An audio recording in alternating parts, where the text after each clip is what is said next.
I felt it was finally time we got back to this.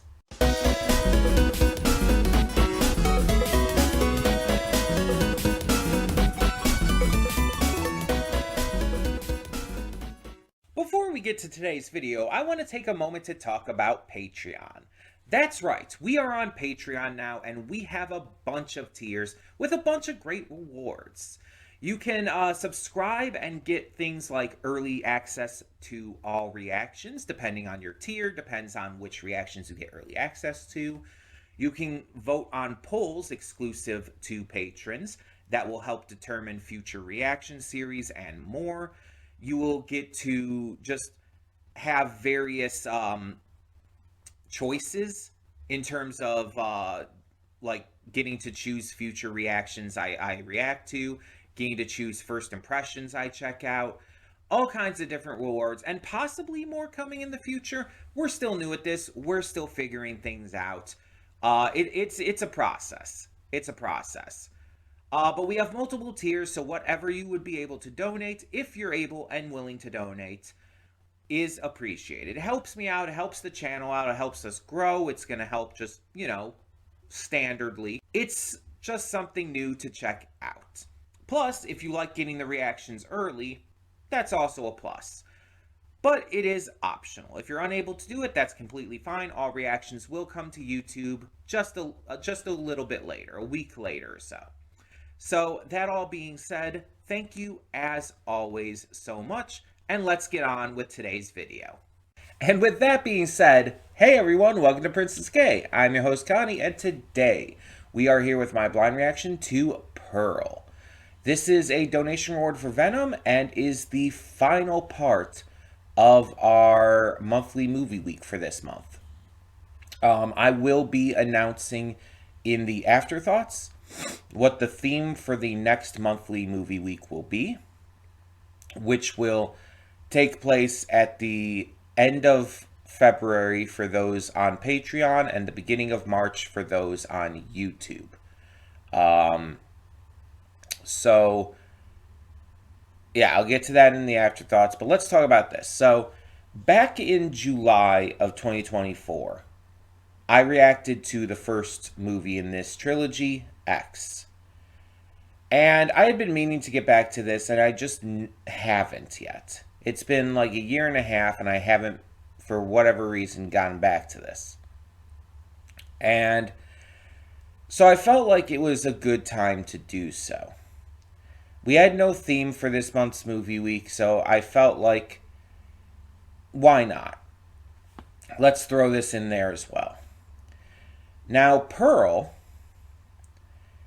is a prequel. This is something I know, and I know that it takes place a good amount of time, a good amount of decades before the first one, because the character of Pearl was in the first movie. She was the old woman. And so, in this, I assume we're going to see how she and the older man meet. I don't remember his name.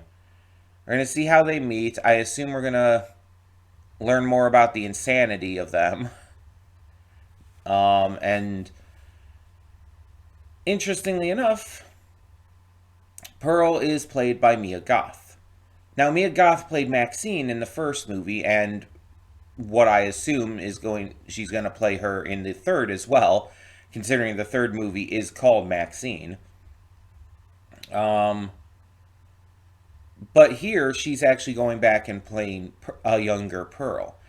And the thing is, from the case of the first film, this makes sense, because in the first movie, I believe Maxine was said to have looked like what Pearl used to look like. I believe they said that Pearl used to look like her, and that the resemblance was kind of uncanny, basically. And also, just as a note as well, Maxine, I believe, was the only survivor of the first movie. Not that that's going to be necessarily relevant here, but I don't know entirely what to expect from this outside of just the base idea because of what the first movie like told us.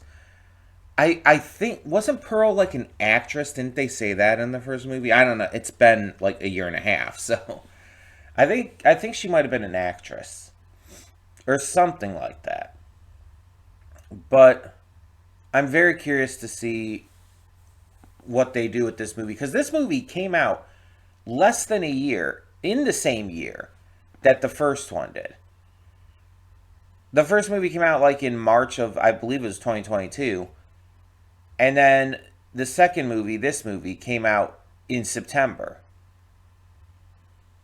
It was like literally within months of each other, which means they were more than likely recorded at the same time, and their release in within this short of time was planned. Kind of, kind of comes across as this is going to act like a two-parter in a way. Um, this is gonna. I guess a better way to put it would be this would be a companion piece to the first movie, acting as Pearl's backstory to give a lot more explanation and understanding to her character.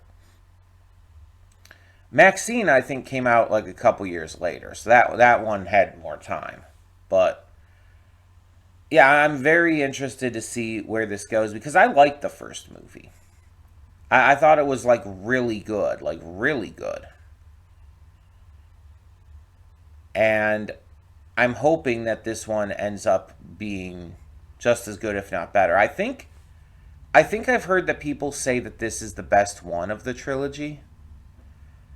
I think I've heard like comments here and there on the internet, just on social media and whatnot, where people say that this is the best of the three. I don't know like how common that like thought is, and I don't know like how much better than the other two people say it is, but I'm just going based off what I've heard briefly and vaguely.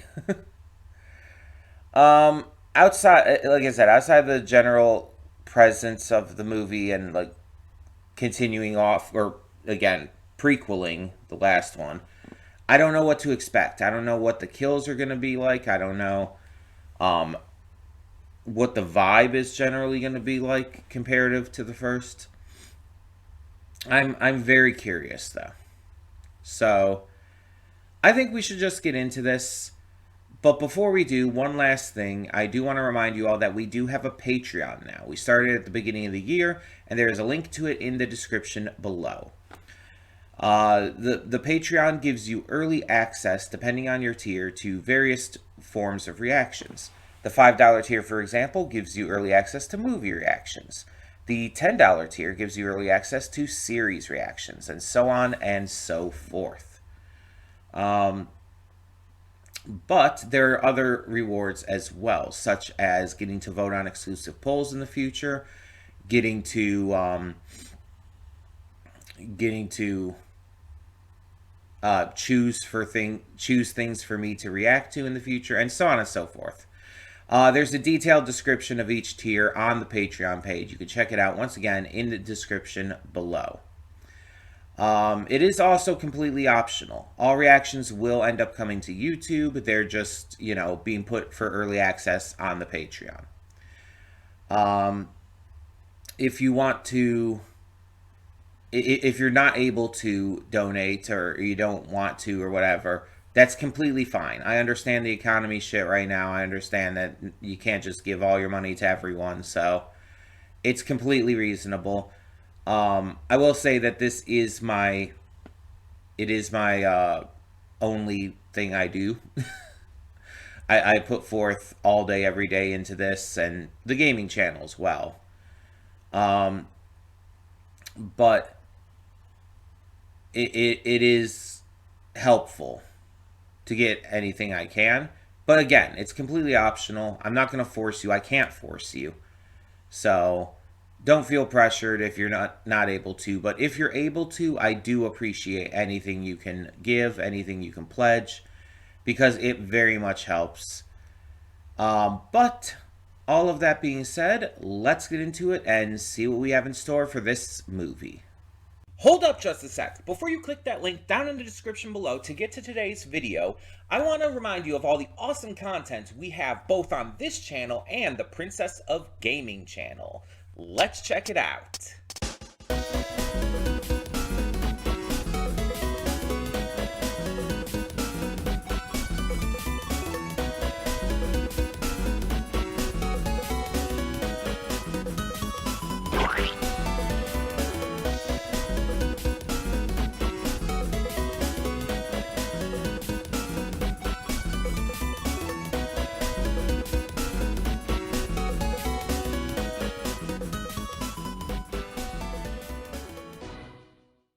And welcome to the Afterthoughts. We'll begin with spoilers in 3, 2, 1, now.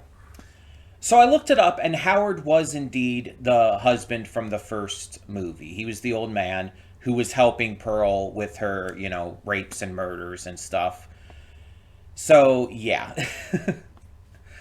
He stayed with her and clearly began helping her. I don't know if he was, on board with her at first or if he stayed out of fear, but eventually he, it just completely devolved into him being loyal and by her side the entire time. So that's interesting. That's interesting. This movie is a really good slow burn film, which, as I said in the reaction, I don't think there's a lot of people who I don't think would be super into that. Because a lot of times, especially nowadays, people want more instant gratification. They don't want to have to wait for, the big moments and the big exciting, in case of horror, the big exciting kills and everything. They want to have that quicker and quicker. They don't want to have to wait. They don't want to have to sit through what could be perceived by many to be, quote-unquote, boring content in order to get to the more exciting stuff. But like I said, I don't mind it. In fact, in some cases, I appreciate it. I like it because there's a lot of cases where it's actually better, where it actually helps the film really sell things. And this is, I think, one of those cases. Like the Blair Witch Project, I think the film works better with having all of that slow burn. The difference is the Blair Witch Project keeps things a little more vague in the end, while this one makes it much more clear. Pearl is just, a character who was manipulated, lightly abused, and just treated pretty horribly by her mother. And not because of, having to work on the farm or any of that, but because of the way her mother, completely hated on her dreams and told her that she never would amount to anything. And there's the manipulation with guilting her, as well as telling her that you'll never be happy unless you just basically settle. It's a lot of horrible shit that can be very much seen under the guise of just trying to help, seen under the guise of trying to make sure your kid remains safe and healthy and lives a worthwhile life. But it's made very clear, especially during their argument in the dining room before, she's accidentally set on fire, that the mother doesn't actually, it's not a desire to care for her daughter. She's not doing this because she wants what's best for Pearl. She's doing this out of a desire for control. She's doing this because she wants Pearl to basically help her take care of her husband. She's doing this because she wants Pearl to help her take care of the farm, which to a degree you understand, because it's like she's one woman, how she's supposed to take care of the farm all on her own. But again, the way she talks about like Pearl's dreams and everything, the way she just like completely disavows them is just gross. It's really fucked. And I feel like there's probably even a lot more that we didn't get to see, a lot more just abuse from her mother that we weren't quite made privy to. And it clearly caused Pearl to snap and become psychotic. Her mind broke. And it wasn't just that, it was various things. She also had an abandonment issue from her husband leaving to go to war. And so, like, you even see when the projectionist is going to leave and everything after starting to get scared of her, she feels rejected. She feels abandoned. And so she kills him because she snaps, because she can't handle that, because her mind breaks from the stress and the pain and the sorrow. I'm not excusing her actions. I want to make that clear. Like, a murderer is still a murderer. But while her actions aren't excusable, they are understandable. You understand that Pearl was a victim herself who became the victimizer in order to basically survive and to be able to possibly at first follow her dreams, but then after her dreams are crushed by being, denied for the dance troupe, she basically just gives up on them. And we know where that leads in X. We know that doesn't lead anywhere good. And it's interesting with the comparisons, obviously physically, that were made between Pearl and Maxine in the first movie. But I feel like there's also comparisons that can be made between their characters because of, Maxine's parentage and her trying to escape that kind of life and be an actress and all. It's obviously the same basic idea, except Maxine kind of succeeded from what we can see. Maxine succeeded where Pearl failed, and that's what puts them especially at odds in X. Because Pearl was never able to follow those dreams. She was never able to go into show business. She had to settle. And it caused her rage. It caused her to be completely just horrible. I was trying to think of another word there, but I horrible works. It just caused her to become her mind to break further and further. And so there's that kind of